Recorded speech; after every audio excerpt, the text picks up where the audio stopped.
So it is just after 2 o'clock.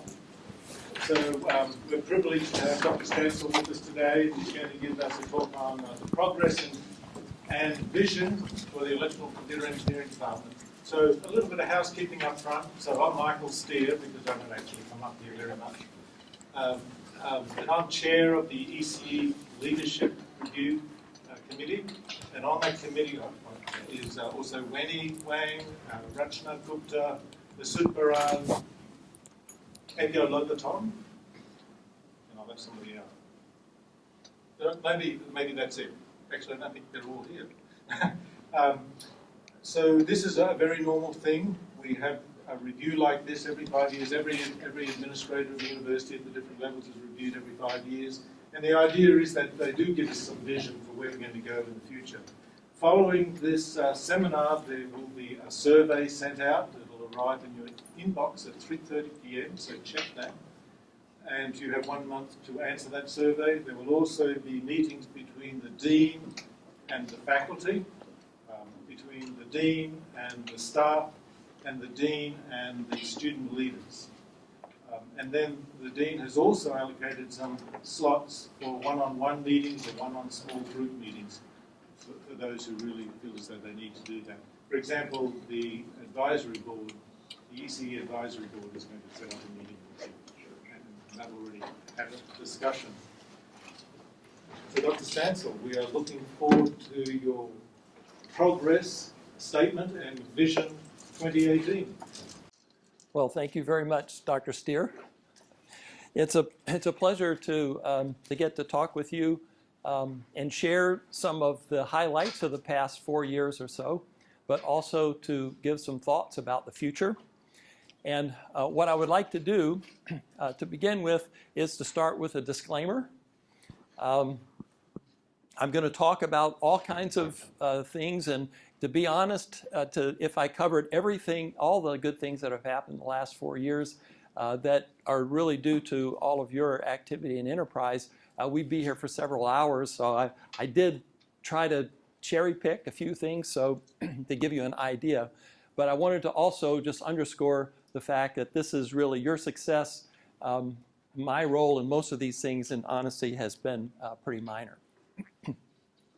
But let me talk about things in several different categories. Academics is sort of the central part of what we do. And so let me just talk about a few topics in this regard. First, with some statistics about the department. There has been some modest growth in the faculty over the past 4 years or so. This is a full-time equivalent. We're now at 58. We have a couple of half-time appointments, so head count is 59. And we also have a couple of open positions, and we'll talk more about that. The red bars are the sophomore through juniors. These are the undergraduate students that we have the teaching load for. And the blue bars are the total, including the freshmen that say, you know, we're interested in ECE. And you can see over the last several years, this number has been pretty constant.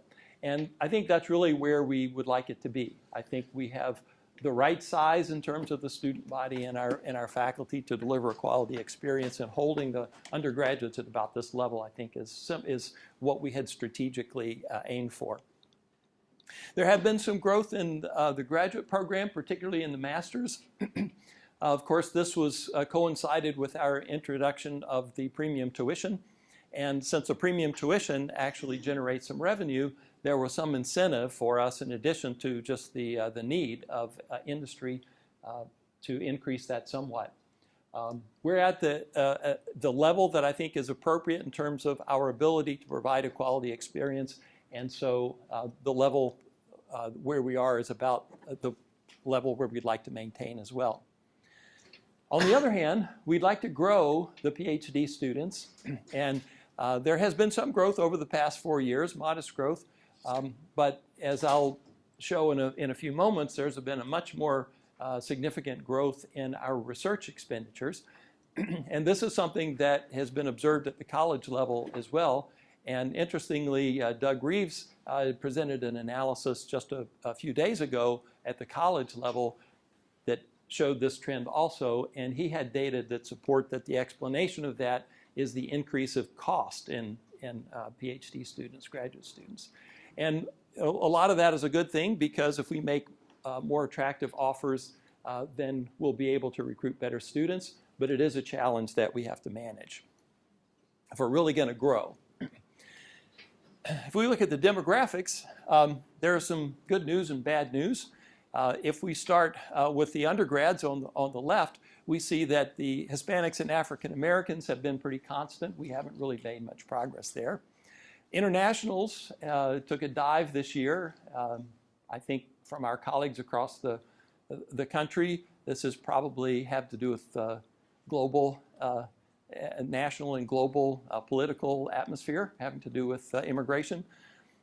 But the bright part of this is that the women students have gone up the last 3 years in a row. And it's difficult, of course, to establish cause and effect in these types of things. But it turns out that 2015 was the year that we started the ECE ambassadors. And I can't help but think that there is some relation here, and we'll talk more about that as we go. At the graduate level, the demographics are pretty stable. You'll notice that we have a much higher percentage of women at the graduate level, and I think that just reflects different cultural norms, since most of our graduate students are international.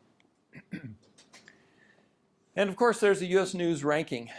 If we look at where we are in the last one and where we were when I came, you can see that we've made extraordinarily good progress over the past 9 years in terms of moving the U.S. News. There is this sort of mysterious blip, and in terms of how our metrics have changed, as well as all the efforts to get the word out, this has proven to be a real challenge. But if we look at, as you know, this is purely a survey of department heads. There's no quantitative data behind it.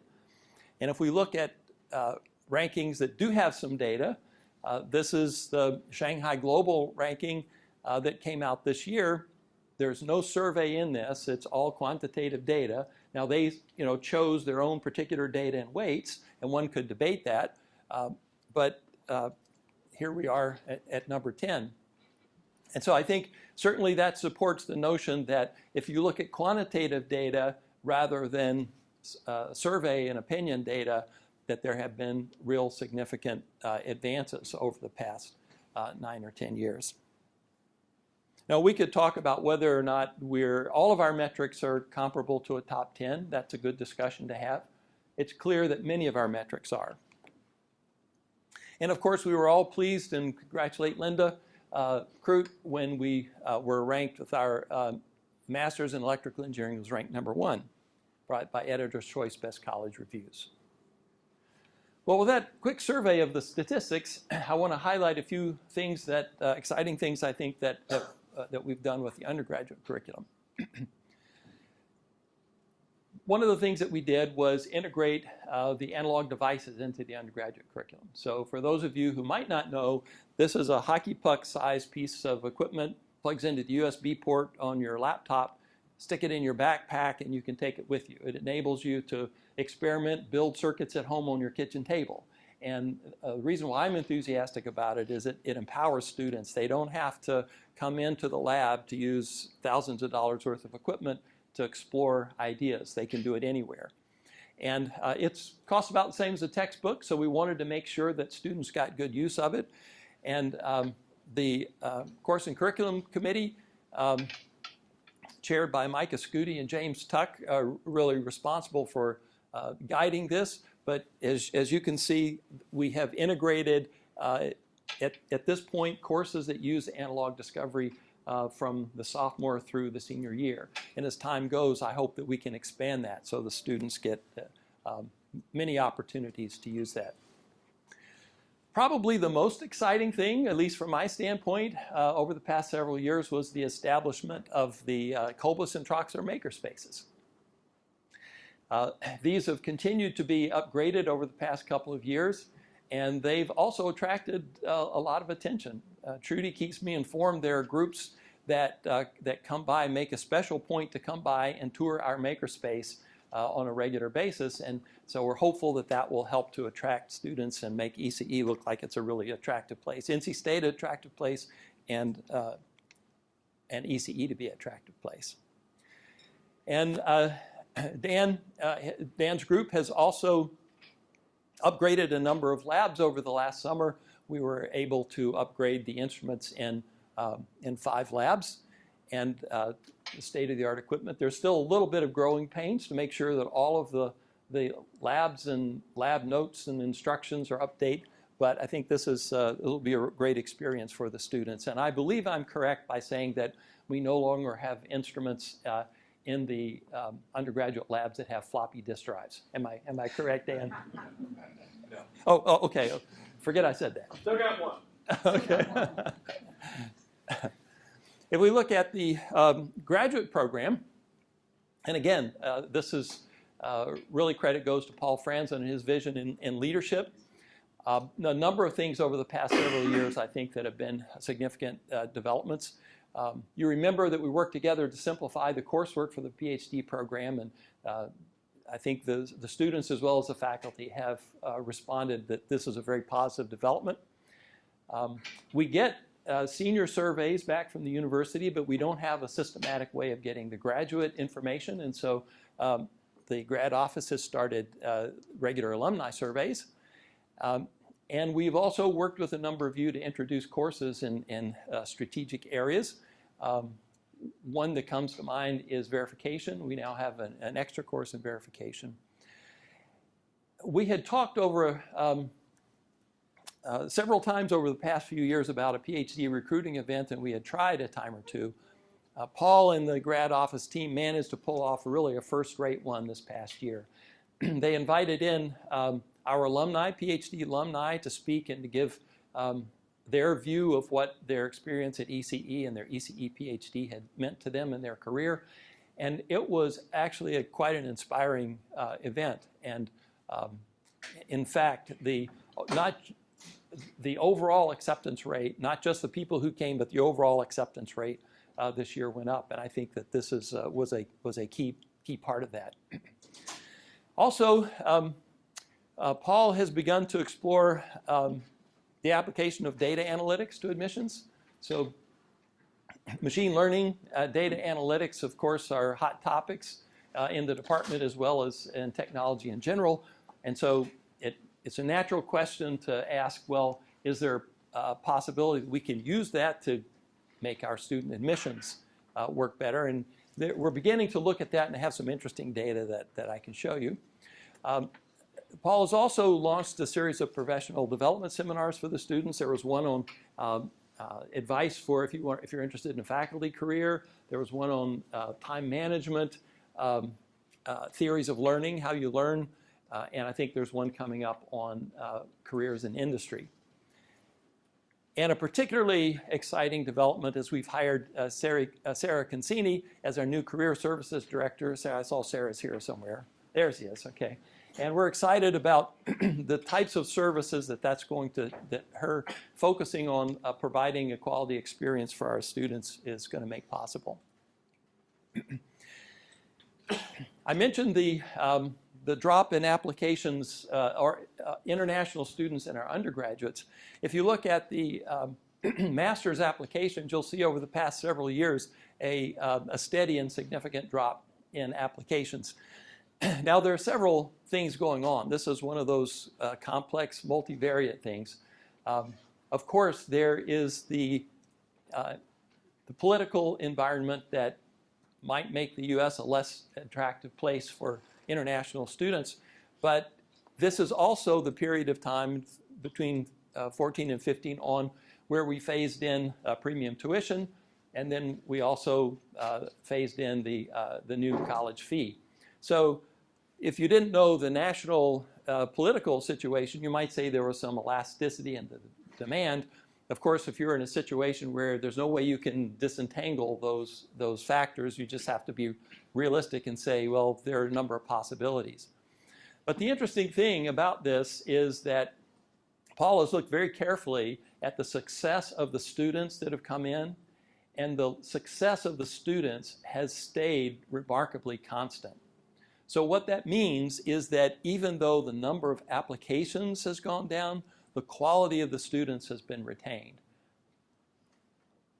I mentioned that the acceptance rate went up, and you can see here the uptick in the yield, the number of students who accepted their offers. And again, it's hard to establish cause and effect, but I think that certainly a possibility would be that PhD weekend event. And at the master's level, the majority of our students come from India, as many of you know. If we look at PhD applications, we see a similar decline, but not quite as precipitous. We see a similar uptick in the acceptance ratio. And at the PhD level, we have the largest contingent from China. Master's level, it's from India. But there's also a pretty significant US chunk here as well. Now I mentioned about the application of data analytics, and this is a first sort of foray. It's a small data set, 100 graduated MS students, so we shouldn't make any policy decisions based on this, but there's some very interesting things. The way you read this correlation matrix is this is a graduate GPA, undergraduate GPA, and the place where the cell where the rows and columns intersect gives you an idea of the correlation. So red is positive, blue is negative. So that says the graduate GPA is strongly correlated with the undergraduate GPA. It's also correlated with the GRE verbal. It's correlated with the TOEFL. And of course, the GRE verbal and the TOEFL are correlated with one another. But the curious thing, I think, about this is that the graduate GPA has a negative correlation with the GRE analytical. So this is something that'll be interesting to see if this holds up with large data sets. And it could also impact our requirements for admission requirements going forward. If we look at the faculty for a moment, we've hired 11 new tenure and tenure track faculty since 2014, 2 new teaching faculty. The total that we've hired in the past 9 years has been 21, which is over a third of the faculty. So there have been significant changes in the faculty and a lot of energy that's come, and that has, I think, contributed to the success over the past few years. As I said, I could have talked for a couple hours on faculty awards, and so I'm just going to do the tip of the iceberg here. Apologies if I've missed one that you think is particularly important, but I just want to give you the flavor. First of all, we've got an outstanding set of new faculty. We've had 5 people with career awards since 2014. Now, in truth and advertisements, not all of these people got their career awards when they were here, but we were smart enough to hire them after they got their career awards. And so we count it nevertheless. We've also had Young Investigator Awards as well, which are very prestigious from the DoD agencies. And then with our more senior faculty, we've had, by my count, 6 new IEEE fellows. And of course, this is the highest member level for the IEEE for recognition of significant and international reputation and contributions. And we've had a handful of very unusual world-class type of awards. And again, not all of them are here. Jay, of course, has continued to be recognized, and his visibility helps the department significantly, with the IEEE Medal of Honor, of course, being the highest award available to that the IEEE gives. And we've had 2 holiday medals with Michael Steer and Salah Badair over the past several years. Bob True received the Microwave Theory and Techniques Microwave Career Award, which is a very significant recognition, calling attention to the contributions over his entire career. We're an innovative crew also. Micah Scudi got 2016 Innovator of the Year, and Alper Boskert was recognized as Popular Science's Brilliant 10. So again, this is just a sampling, but it indicates that our faculty are achieving significant success. If we take a look at research, then as you know, we're organized into these 8 areas, and these 8 areas are convenient for our course scheduling and other sort of administrative organization of the department. But increasingly, I think what we've done is look at these as being tools in a toolbox, that you pull together these tools and apply them to solve significant interdisciplinary problems. And the 3 examples, best examples of that are the major research centers at the bottom. First, the Freedom Center, the Assist Center, and Power America. And in fact, if you look at the department's history in engineering research centers, we've received 3. Our faculty have led 3, would be a more precise way of saying it. Nino led the first one, 1988, the AEMP. And then Alex Wong and Iqbal Hussain have led the Freedom Center. And Vina is, of course, leading the Assist Center. And for a longest time, right, we would say that NC State is the only university whose faculty is leading 2 ERCs. And we can't say that anymore because Arizona has 2. But what we can still say is that there's no other department whose faculty has led 3. I believe that's correct. CMU has led 3, but 1 of them was out of computer science and 2 out of ECE. So that means that we're the only department whose faculty has led 3 ERCs. And the Freedom System Center, of course, is the first one in recent years. And we had there was a great celebration here back in the summer completing the 10-year grant. And the record is really quite remarkable. 100+ inventions, 10 startup companies, 50+ patents, and 200 MS and 140 graduates over that period of time. And of course, Iqbal Hussain is the present director. And the focus of that center in a soundbite is creating the internet for energy. The idea that you can have energy flow back and forth from different places, just like you have information on the internet. And then the third was the Assist Nanosystem Center. And they also had a significant milestone this past year. They successfully passed their 6-year review and were fully funded for the full 10 years possible. And Veena Misra has done a superb job building that team.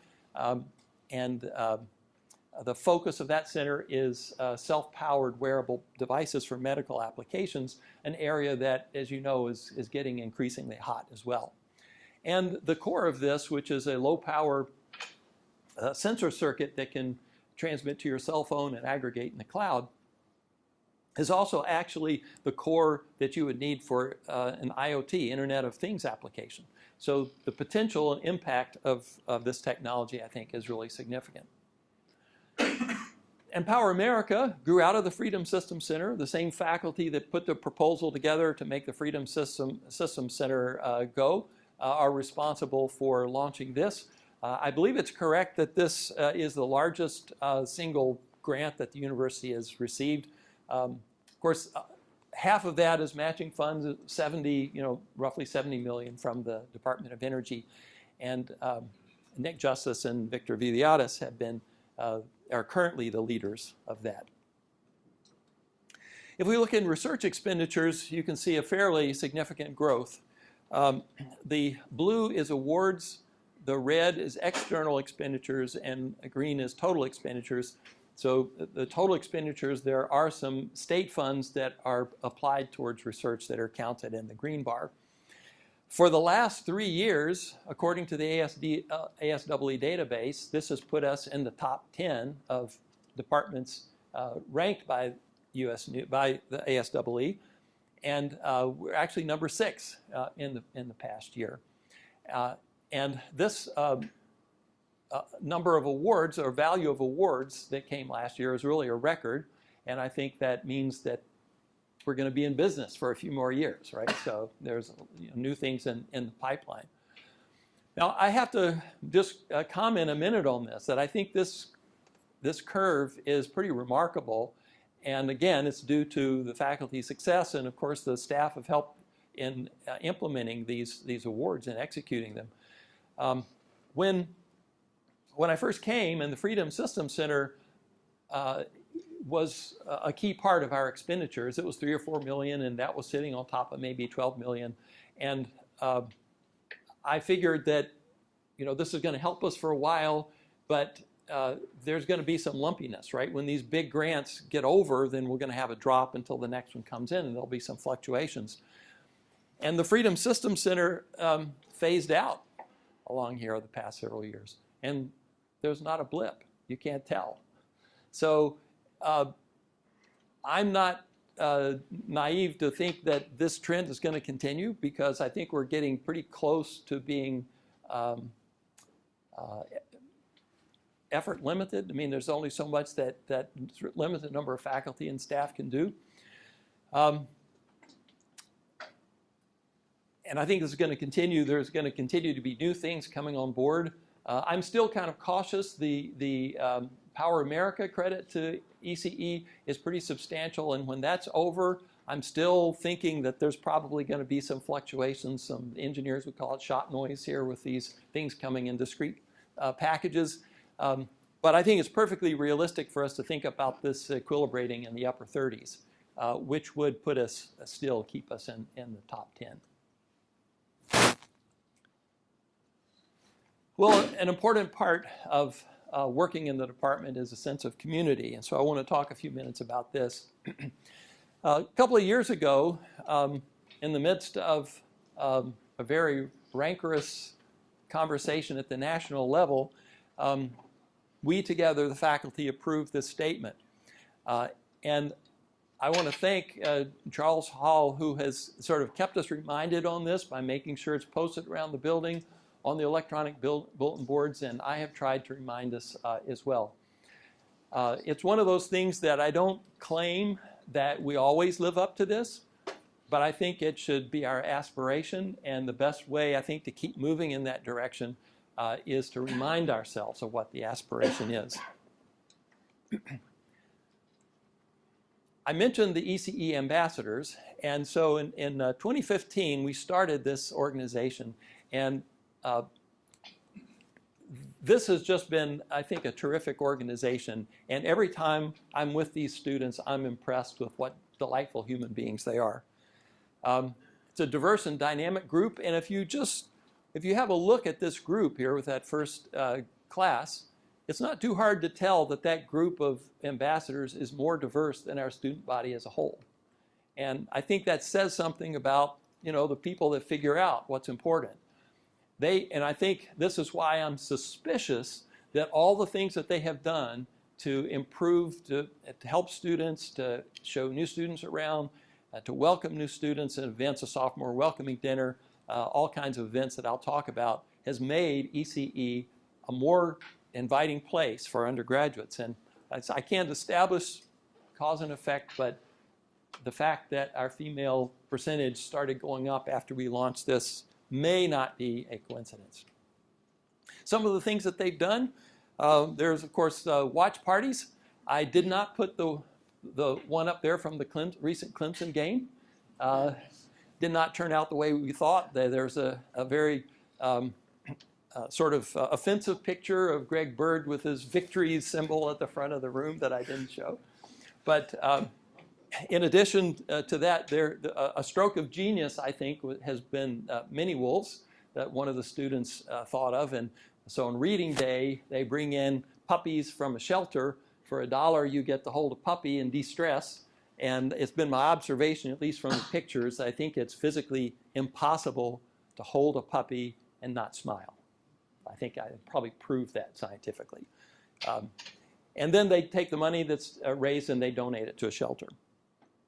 The spring picnic, they've helped out a lot in celebrating our centennial. We actually had a few extra things like the mascot. And they've also hosted a sophomore welcome event when they see a couple people there playing cornhole. And every time I think about this, some of you may remember that a number of years ago we tried to have a sophomore student welcoming event a couple of times. And things like a dinner at the state club and things like this. Things that old codgers thought up that would be fun for students. And of course, not very many students came. And so the key is let the ambassadors plan it. So the ambassadors planned it, had it at the Talley Student Center, all kinds of games, ECE Jeopardy, video games, you name it. And it's turned out to be a very successful event.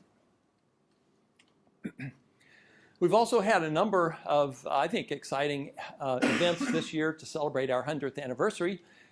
We had what I think was a historic Broadening the Participation Forum that really grew out of a recognition of Windsor Alexander students who wanted to establish an endowment in his honor. And with help from the college, Christine Grant and others, we put together, I think, a very inspirational program. We've also had a couple of centennial movie nights. We had the last one, I think, was Black Panther. And just last Friday, we had the Future of ECE Symposium, which I don't know if how many of you were able to attend, but we really had a stellar lineup of speakers. I've only gotten positive comments back from this, and kudos particularly to Trudy and to Charles. Trudy for the logistics and Charles for all kinds of videography, photos, and cool things like the design of this little lapel pin for our 100th anniversary with a circuit wolf, which I think was probably inspired by Cecilia's stained glass. Am I right about that? Somebody knows, I don't know.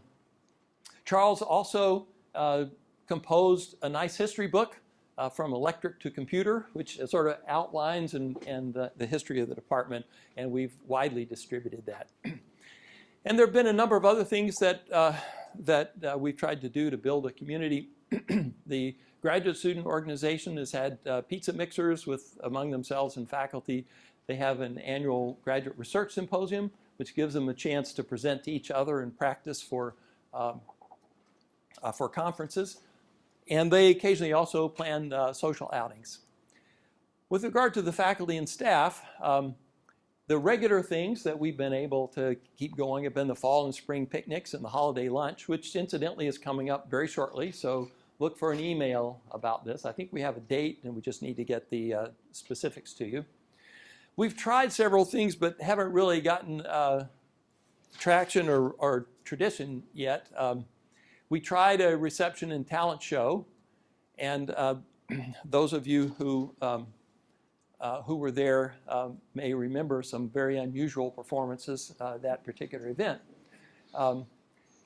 We also, I think this is probably one of our most successful activities, and it's on me to try to figure out a way to make this sustainable. And this really is credited to Michael Steer, who uses periodically his membership over at the University Club and invites everybody over for adult beverages on Friday afternoon.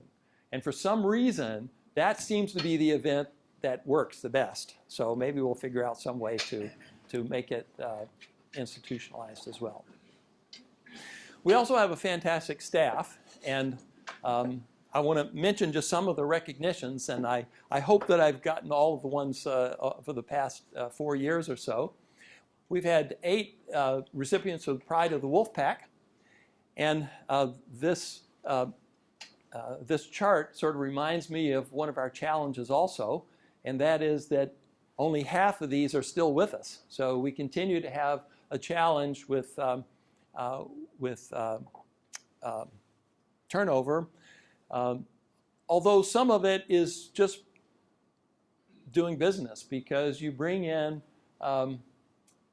talented, bright people. They do a good job. They're looking for career growth, and many times or sometimes we're able to restructure things and give them an opportunity to continue to grow, and that's what we try to do. But occasionally they have an opportunity somewhere else, and of course personal things take them away also. But this chart, I think, just speaks to the quality of the staff that we have, and the 4 that still remain, please remain. You know who you are. We also have had a number of nominees for awards for excellence. You'll see, some of the same characters here, but we've also had 2 recipients. Richard Hodson was a recipient in 2014, and Shannon Williams was recipient in 2018. Now, those of you who know Shannon, if you look at that picture, you'll notice that she is not in that picture. I'm not Shannon. But if I had a little bit more magnification, you'd see that's a picture of her new baby. That was a perfectly good excuse for not being there to accept the award, but we celebrated with her.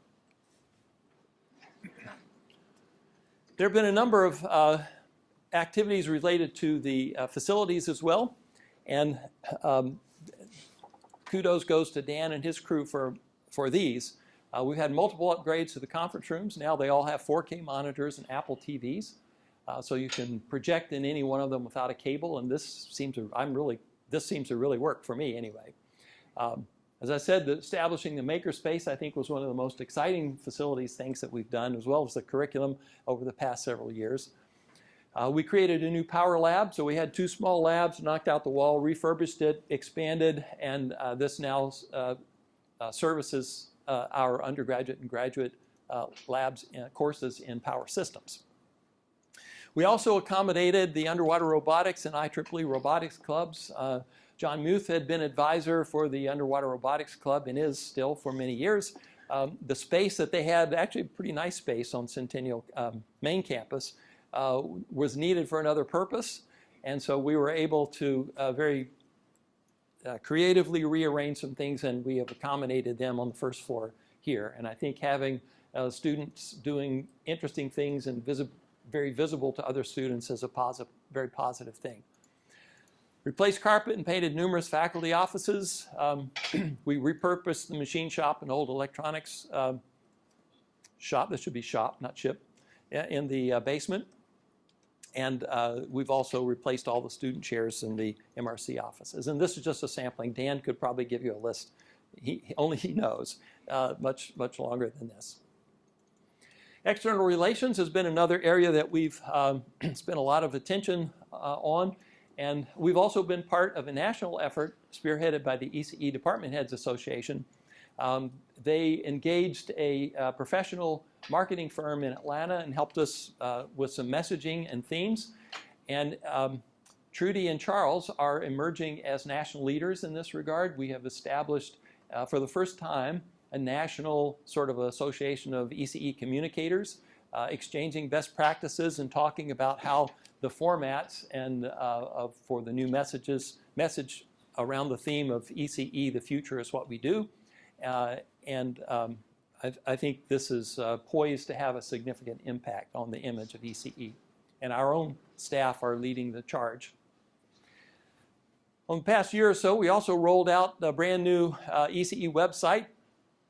And Charles and Dan have really put a lot of energy in this. It's really slick. If you've looked at it, it's got animated images across the front, just like the university website. And we're in the process of course, going through and making sure that all of the pages have the freshest information. And all of your help with that will be appreciated as well. I've already mentioned the From Electric to Computer. We've also had an annual spotlight. The latest one highlights the new Quantum Q Hub. And again, Charles and Trudy are the key people behind those. Hopefully you've seen, just right out the corridor here, there is this panel of displays with a rotating display of all the faculty books. And Trudy did a great job doing research. And how many books did you find, Trudy? It's right at about 90, I think. 90 books. So our faculty, and some of these were way back, right? I think the first one was dated in the 50s. Okay. So 90 books written by ECE faculty. And we've also put the Hall of Fame recipients in a short summary that rotates through as well. And the ECE Connections program is a recent thing in the past few years. It was originally kicked off by Heather, but Trudy has really taken it and run with it. And the whole purpose behind the Connections program is to manage and cultivate relationships between our students and the companies that want to hire our students, the department and those key companies. And in the process, it also generates a reasonable amount of discretionary funding, which helps in the quality of life in a lot of the other events that I mentioned, makes them possible. But this is just a sampling of some of the activities. Fall and spring recruiting events, a welcome dinner for sophomores. Companies get lobby days so they can hang out in the lobby and talk to students all day informally. Of course, they're invited to tech talks and other periodic events to help them get visibility with our students. View this as a win-win, right? We want our students to get great jobs, and the companies want to get great students. And and I also want to mention the endowment, since we were talking about raising discretionary spending. I like to show this particular version that goes all the way back to 2010 for a couple of reasons. But in terms of transparency or full honesty, I have to point out that in 2010, the economy had collapsed, the market had collapsed. 18 of these funds were underwater. So this is a very favorable comparison. So just keep that in mind. But that's why I like to use it, right?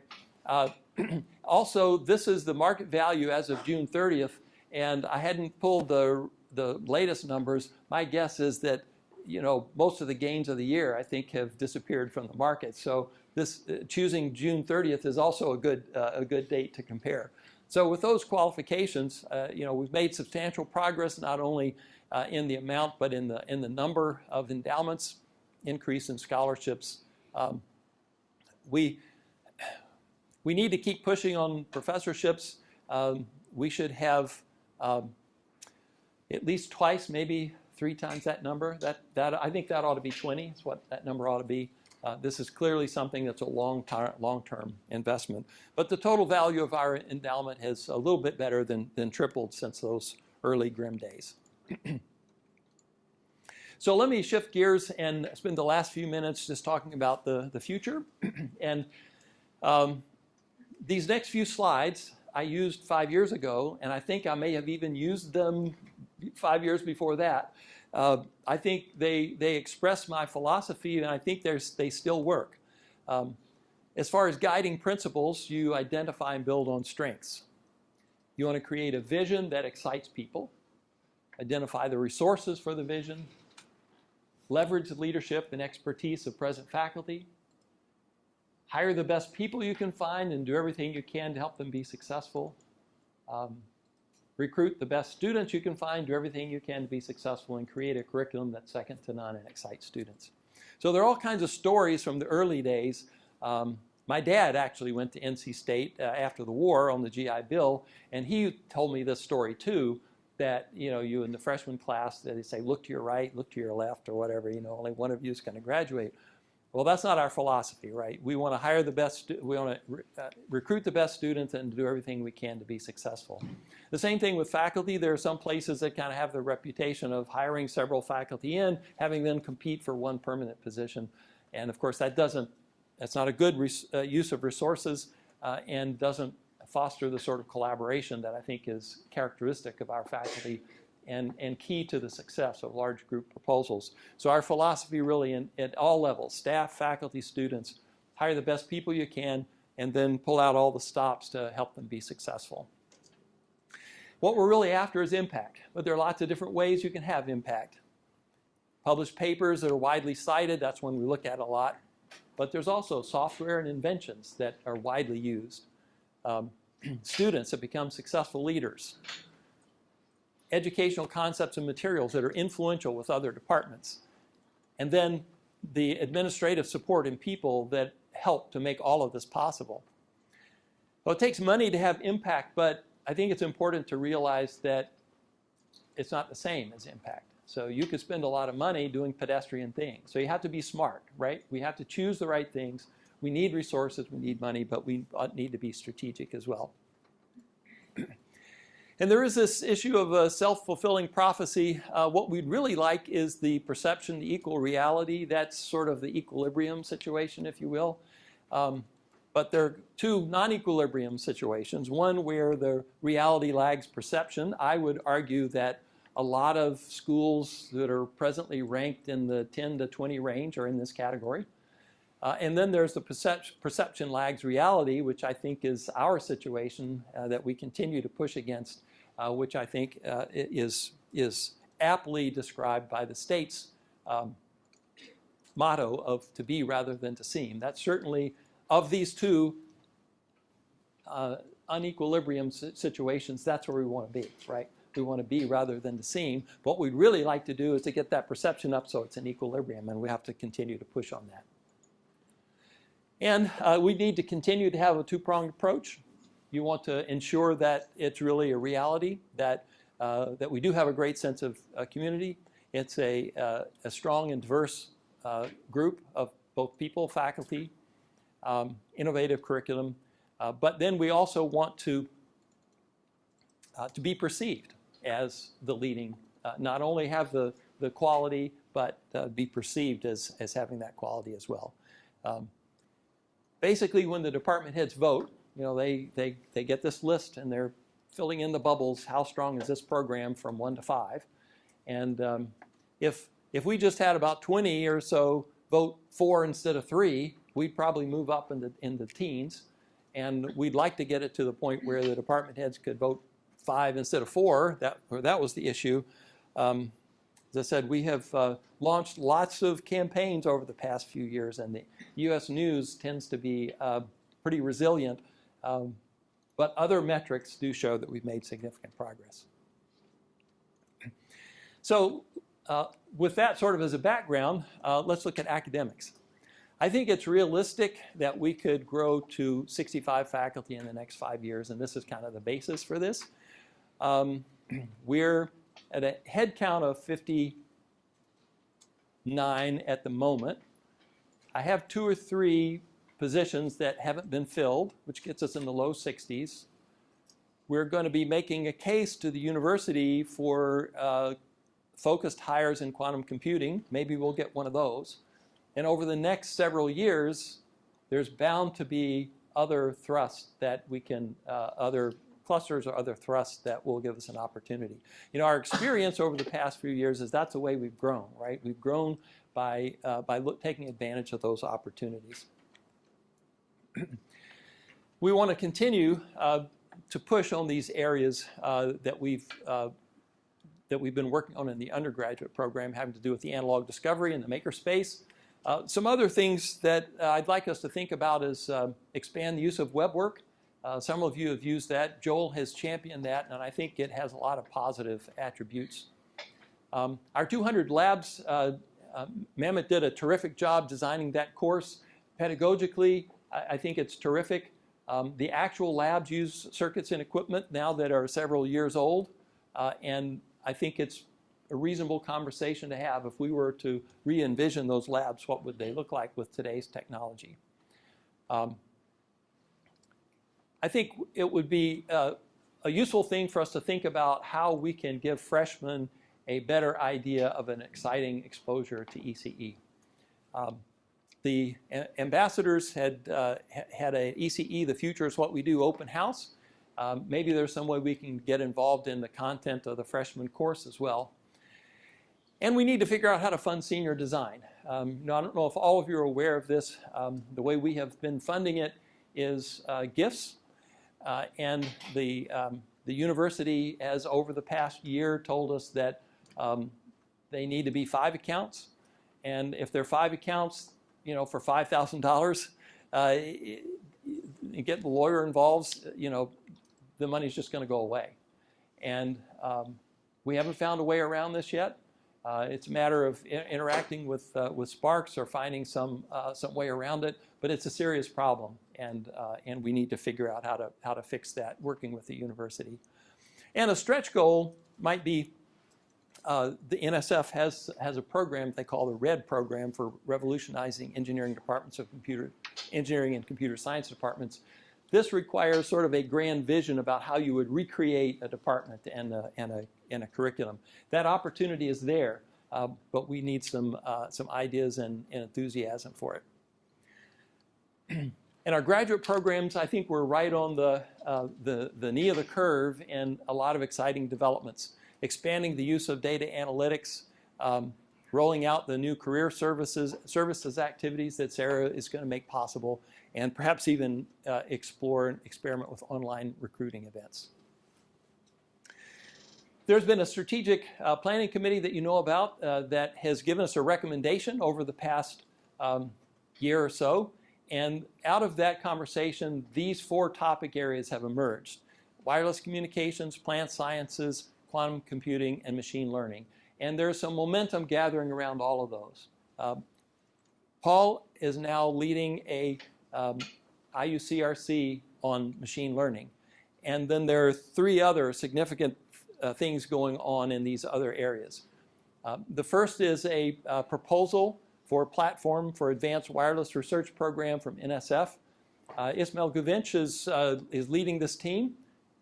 It would set up a city-scale wireless network for next-generation wireless applications.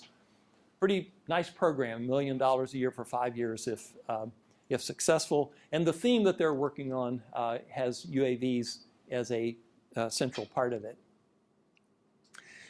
We have just entered into this agreement with IBM for the Quantum Hub. There hasn't been a concerted research effort in quantum and information sciences here at NC State, but I think this is the foot in the door that gives us the credibility, the platform, and now that we're in negotiation with a number of companies who will work with us, and hopefully that we can generate some significant funds which will help to seed and grow this area. The application areas that we're focusing on with IBM's help are molecular modeling or quantum chemistry, machine learning, and financial analysis. So you see machine learning showing up a lot. I think this is a theme that's going to permeate almost everything we do in the years ahead. Kranos is working on another ERC. Now that Freedom has rolled off, we're eligible to compete again for an ERC, and there are several in the college that are going forward. And I love this acronym, RISE-NAG. And so Kranos, however you came up with that, it was where I saw Kranos here somewhere. Appreciate that creativity. But this is in the plant sciences area. And the idea here, if you think about it, is there's all kinds of ECE and things like sensors, wireless network, data analytics, big data, machine learning that helps to improve agriculture and the productivity of agriculture. And I think it makes perfect sense for a land-grant university that's strong in plant sciences in a state that agriculture is critically important to join forces with engineering. And of course, we've got the home runs that we already have going. Sustainability has sort of been the mantra for Freedom, Assist, Empower America. That sort of sounds like that you're trying to stop the downward slide. And that's not the way I think we want to look at it. I think all of those programs are continuing to get stronger. The Freedom faculty have generated all kinds of funds outside of the National Science Foundation. And so really, we want to sustain and strengthen, but also to imagine. I've mentioned the ones that I think have bubbled up to the top as the ones that have some momentum, some traction. But all of these ideas really come from you. You need to be always thinking, if you're not, I think there is room for almost everybody in each one of these, but there's also room for new ideas. And I see my general role in this is not that I have some sort of crystal ball and said this is what we need to do, but rather all of you have the better crystal balls, and my role is to be an enthusiasm amplifier when the good ideas come about.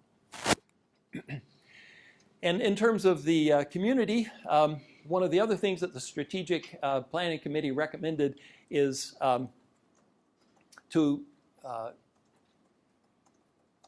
establish some activities, some strategies for several particular aspects of our department, community being one. And so I have appointed 3 committees to try to implement these. And there's a Great Place Committee. Michaela Becky has agreed to chair that.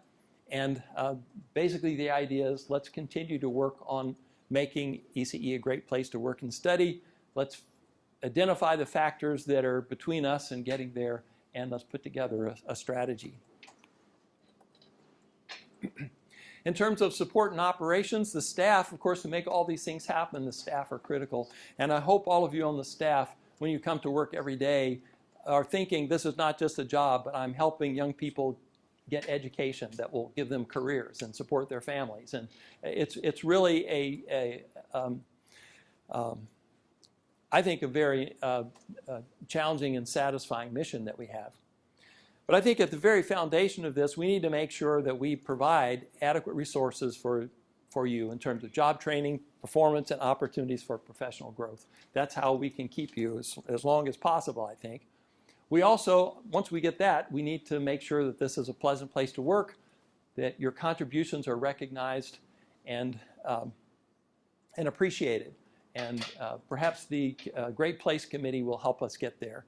And I think if we can satisfy those two, then I think the result will be excellent support for our students, faculty, and operations. So I mentioned the committees. Another request was that we need to have a strategy and actions for marketing and communications. As you probably noticed, we have been spending a fair amount of energy on this at the department level over the past several years. What we haven't done as good a job of is making sure that there's fresh information from all of the groups and thrust areas and reflected in our media and our website. So hopefully this will provide a vehicle for that, but in addition, we're open to any other ideas that you might have. As I said, even though we've tried what I think are a number of pretty creative things, I didn't even talk about the charge thrust. We can talk about that offline if you want. But we haven't moved the US News needle yet. So we're still open for ideas, right? There's also a space committee. So there's been increasing challenges for us to shoehorn more and more in our existing space. And the faculty have sensed this. And I welcome this interest and request, and so we've just launched and appointed the Space Committee. I meant to put a picture of the Starship Enterprise on there, but Eric has been gracious enough to chair this, and hopefully they will come up and together recommend some innovative uses to help us move forward. Here are some ideas about things that we can do to improve our operation and take us to the next step, and I'm throwing them out as ideas.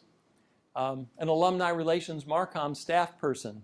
So many of you know we have had a part-time development office from the Engineering Foundation, and we have been paying part of their salary. But the foundation has decided that they're going to focus on metrics that are contacts and dollars and so forth.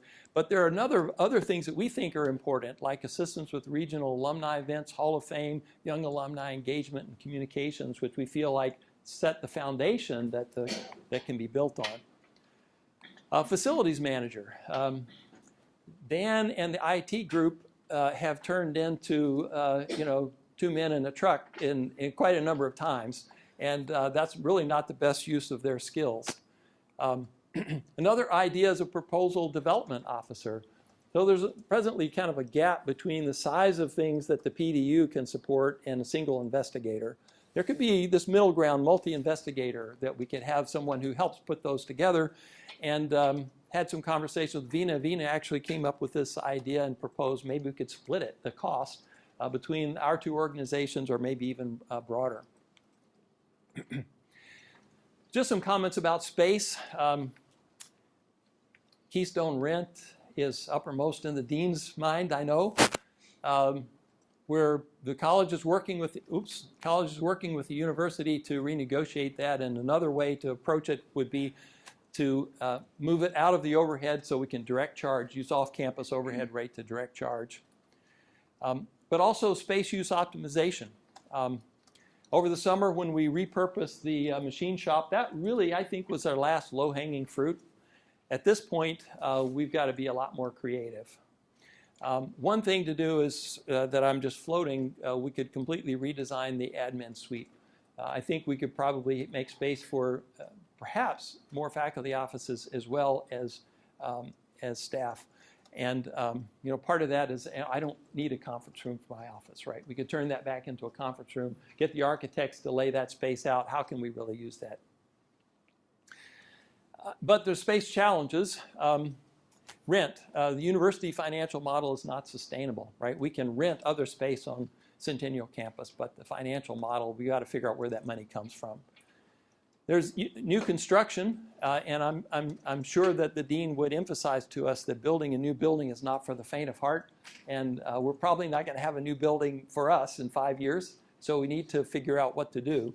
And you know, one crazy idea that's come up more than once from Virginia as well is, you know, why don't we just build a house? We could go out here, something more like that temporary building where we had the cafeteria, you know, maybe a little bit prettier. But we're not going to build a 100-year building, build a 30-year building. You know, $500,000, $750,000, you can have a pretty nice house, pretty big house. Have lots of, you know, faculty and student offices. So whether the university would ever let us do that, I don't know, but it's out there. And hopefully, you know, if we put our minds to all of those things, explore those routes, implement the ideas from the committees, that will move us in this direction. And this is different than, I didn't use this last time, but the dean has rubbed off on me. Louis has made this, every time he makes this a similar presentation, he gives this story. Mind if I relate this, my version of the story, that in his early conversations with advisory boards and so forth, he was talking about, you know, what should our aspiration be, top 10 or whatever. And a sidebar, and one of the advisory board members said, Louis, why top 10? Why not the best? And after thinking about it, that's what the dean has consistently done is our aspiration. You know, I'm not saying it's going to happen tomorrow or the day after tomorrow, but why shouldn't our aspiration be to be the best public university? And I think if there's anything that I've learned over the past 5 or 9 years is that what this department can accomplish is amazing and significantly beyond my initial expectations. And so I think that it is perfectly appropriate and realistic for us to have a similar goal of let's aspire to be the best. And it may not happen tomorrow, but that's what we're aiming for. And that brings me to the end of my comments. I'd be happy to entertain any questions. Well, thank you very much, Dr. Stancil. That was excellent. Anybody want to start a conversation or ask some questions? But I will start. I'd like to know why you were so modest. Because you were head of the ECE Department Head Association last year, was it? I was, yes. That was in part, well, it's a couple of things. One is I think the leading programs have a responsibility for national leadership, just you know, intrinsically. But I think if you're seen in those roles, hopefully it will reflect well on the department. As you can see, it had an enormous impact on our U.S. News and World ranking. But Yes. but you try everything. I do like the noodle one. You know. Yeah. Anyone else know things about Dan that the rest of us generally don't know? Kathy, you know something. Yes, Dan, I think you're doing a great job. You have two circuits, reality and perceptions. Yes. And I think, as far as the reality, I think we are doing great. But I don't think we are doing that great in perceptions. What do we have to do differently so that our perception from outside world, where the voting takes place, can get better? Well, that's a great question, and I think my best answer at this point is to work with this Marcom committee to get your ideas. You know, over the past 5 years or so, we've done a number of things. I didn't talk about the charge, but the idea behind charge was all the departments send each other their brochures and annual reports, right? This is a U.S. News and World season, and so I'm getting annual reports and stuff every day in the mail. We send them to each other, and we send ours out too, and that clearly didn't have an effect. So several years ago, we worked with an outside marketing firm to come up with a fresh idea. The idea was more of a how to win friends and influence people approach.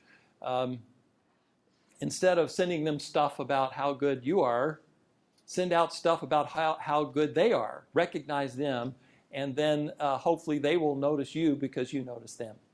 And so we launched this charge e-zine, and we have systematically tried to go through actually all of the ECE departments looking. Some of them don't put much out. Some of them put lots of stuff out to highlight and link, get into tweets and everything, highlights of successes of other departments across the country. And of course, all this is branded NC State ECE, across the top.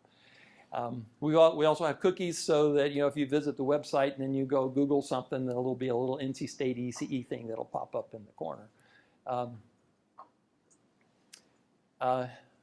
Hasn't moved the needle, apparently, with NC State on the U.S. News. We have, I spearheaded the effort with the ACETA organization to do this national branding. And Charles and Trudy have taken leadership in that, and I think that'll help us to project ECE in general, but hopefully we'll be seen as leaders in this area as well. Charles has really put us on the map in terms of social media. We're now actively participating in virtually all and managing virtually all the social media. He's taken the videos up a notch. He's taken printed media up a notch. And I think we need to continue doing all these things. But I haven't found the silver bullet yet. So I would like to work with you and that committee to see if we can try some more creative things over the next few years. Not as on-the-point answer as you were looking for, but that's my best. Well, I think the question is not only for you and for the people. So. Yeah. Well, I mean, the department is at a disadvantage compared to the college because the U.S. News rankings for departments are totally perception. It's 100%, as Dan mentioned, that survey. In the case of colleges, 40% is perception. 60% is hard data.